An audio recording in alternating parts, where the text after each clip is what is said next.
오늘은 성경학자이자 종교사학자인 프란체스카 스타브라코풀루 교수의 도발적인 저서 신, 해부학에 대해 이야기해보려고 합니다. 이 책은 서구 문화권에서 가장 큰 영향력을 가진 신, 성경의 하나님에 대한 새로운 관점을 제시합니다. 많은 현대 신자들은 하나님을 영적이고 무형의 존재로 생각하지만 프란체스카 교수는 고대 이스라엘인들이 실제로 매우 물리적이고 인간의 형태를 가진 신을 숭배했다고 주장합니다. 그렇다면 이 고대의 하나님은 어떤 모습이었을까요? 오늘 우리는 함께 이 신비로운 여정을 떠나보겠습니다. 1. 하나님은 몸을 가졌는가? 프란체스카 교수는 성경뿐만 아니라 고대, 근동의 다른 문헌과 고고학적 발견을 통해 신의 인간적 형상을 입증합니다. 성경을 보면 신은 보이지 않는 영적인 존재로 여겨지지만 초기 유대교와 주변 문화에서는 신이 인간과 비슷한 형상을 가졌다고 묘사됩니다. 성경의 원문에는 하나님의 발, 손, 얼굴 등과 같은 신체 부위에 대한 언급이 수없이 많습니다. 창세기에서도 인간이 신의 형상대로 창조되었다고 말합니다. 이는 단순한 은유가 아니라 당시 사람들이 실제로 하나님을 인간의 형태를 가진 존재로 이해했다는 증거입니다. 생각해보면 이렇습니다. 우리가 구름을 보고 마치 양처럼 보인다고 말할 때 그 구름이 실제 양은 아니라는 걸 알죠. 하지만 고대 텍스트에서 하나님의 신체적 특징을 묘사할 때는 그런 비유적 언어를 사용하지 않았습니다.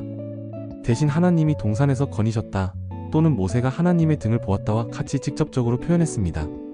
오늘날 신학에서는 신이 초월적이고 비물질적인 존재로 여겨지지만 고대에는 신들이 인간처럼 눈, 손, 발을 가지고 있으며 심지어 걷고 말하고 싸우는 존재로 묘사되었습니다. 마치 그리스 신화의 제우스가 인간과 같은 감정을 가지고 행동하는 것처럼 고대 이스라엘의 신 개념도 유사한 방식으로 표현되었습니다. 인간은 자신이 이해할 수 있는 형태로 신을 상상하려는 경향이 있습니다. 우리가 외계인을 인간과 비슷하게 그리듯이 고대인들도 신을 자신들의 모습으로 이해하려 했을 것입니다. 그렇다면 왜 현대 종교인들은 하나님을 무형의 존재로 생각하게 되었을까요? 이는 주로 헬레니즘 시대 그리스 철학의 영향 때문입니다. 플라톤과 같은 철학자들은 궁극적 실제를 물질적이지 않은 것으로 보았고 이러한 관점이 후기 유대교와 초기 기독교 신학에 깊은 영향을 미쳤습니다. 또한 이슬람의 우상 금지 전통도 이러한 비물질적 신 개념을 강화했습니다. 프란체스카 교수는 이것이 원래의 성경적 관점에서 상당한 이탈이라고 주장합니다. 2. 하나님의 얼굴과 감정. 책에서 가장 흥미로운 부분 중 하나는 하나님의 얼굴과 감정에 관한 탐구입니다.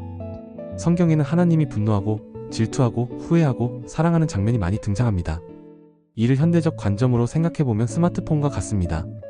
우리는 스마트폰의 내부 작동 원리를 잘 모르지만 그것의 얼굴인 화면을 통해 상호작용합니다. 마찬가지로 고대인들은 복잡한 우주의 힘을 이해하기 위해 신에게 얼굴과 감정을 부여했습니다. 하지만 중요한 차이점은 그들에게는 이것이 단순한 비유가 아니라 실제로 믿었던 현실이었다는 점입니다. 프란체스카 교수는 특히 하나님의 감정 중에서 분노가 중요한 역할을 했다고 지적합니다. 많은 고대 근동 문화에서 신의 분노는 파괴적인 힘이자 창조적 변화의 도구로 여겨졌습니다. 이런 관점이 현대 종교에 미치는 영향은 무엇인가요? 이 연구는 많은 현대 신자들에게 도전적일 수 있습니다. 프란체스카 교수의 연구는 우리가 종교적 전통을 어떻게 이해하는지 그리고 시간이 지남에 따라 그 전통이 어떻게 변화했는지에 대해 재고하게 만듭니다. 성경의 하나님을 인간의 형상을 가진 존재로 이해하는 것은 신성과 인간성 사이의 관계에 대한 새로운 대화를 열 수 있습니다. 또한 종교 텍스트의 역사적 맥락을 이해하는 것의 중요성을 강조합니다. 3. 하나님의 성별과 젠더. 책의 또 다른 도발적인 주제는 하나님의 성별과 젠더에 관한 논의입니다. 성경의 하나님은 주로 남성적인 용어로 묘사되지만 프란체스카 교수는 이것이 단순하지 않다고 주장합니다. 이를 물과 같이 생각해보세요. 물은 컵, 병, 호수 등 어떤 형태에도 담길 수 있습니다. 하지만 고대 근동 문화에서 신들은 특정한 성별과 젠더적 특성을 가진 것으로 이해되었습니다. 성경의 하나님은 주로 남성으로 묘사되지만 때로는 어머니나 조산사와 같은 여성적 비유도 사용됩니다. 프란체스카 교수는 현대 종교에서 하나님을 무성별로 보는 경향이 역사적 맥락에서는 정확하지 않다고 지적합니다. 고대 이스라엘인들에게 하나님은 분명한 성별적 특성을 가진 실제적인 존재였습니다. 고대 이스라엘의 하나님과 다른 고대 근동 신들 사이의 관계는 어떠했나요? 프란체스카 교수는 이스라엘의 하나님이 완전히 독특한 존재가 아니라 넓은 고대 근동 문화권의 맥락 안에서 발전했다고 주장합니다. 많은 특성들이 메소포타미아, 이집트, 가나안의 신들과 공유됩니다. 예를 들어 바알과 같은 폭풍의 신들처럼 성경의 하나님도 종종 구름과 번개와 연관됩니다. 이 책은 고대 이스라엘 종교가 주변 문화와 고립되어 있지 않았다는 증거를 제시합니다. 4. 하나님 모습의 변천사. 프란체스카 교수의 신해부학에서 또 하나 주목할 만한 부분은 시간에 따른 하나님 개념의 변화입니다. 초기 유대교에서 하나님은 강력하고 전쟁을 이끄는 존재로 묘사되었습니다. 성경의 여러 부분, 특히 출애굽기나 여호수아서에서는 하나님이 전쟁의 용사로 묘사되며 이스라엘의 군대를 전투에서 승리로 이끄는 모습을 볼 수 있습니다. 그러나 흥미롭게도 시간이 지나면서 이 신의 이미지는 점점 더 추상적이고 초월적인 개념으로 변화하게 됩니다. 이는 단순한 신학적 발전이 아니라 유대교, 기독교, 이슬람교의 신 개념이 형성되는 과정에서 일어난 근본적인 변화였습니다. 왜 신의 개념이 시간이 지나면서 변했을까요? 프란체스카 교수의 연구에 따르면 이러한 변화는 사회와 문화적 맥락의 변화와 밀접하게 연관되어 있습니다.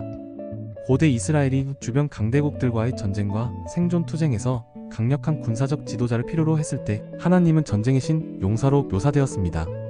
하지만 이후 바빌론, 포로기와 같은 중대한 역사적 사건들을 겪으며 그리고 헬레니즘 철학의 영향으로 종교적 사고방식이 발달하면서 하나님은 점점 더 초월적이고 우주적인 존재로 이해되기 시작했습니다.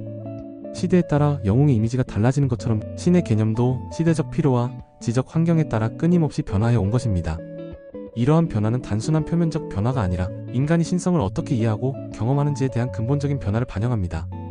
프란체스카 교수는 이것이 종교의 살아있는 역동성을 보여주는 증거라고 제시합니다. 결론. 프란체스카 교수의 신해부학은 우리가 유일신교의 역사와 발전을 이해하는 방식을 변화시키는 중요한 연구입니다.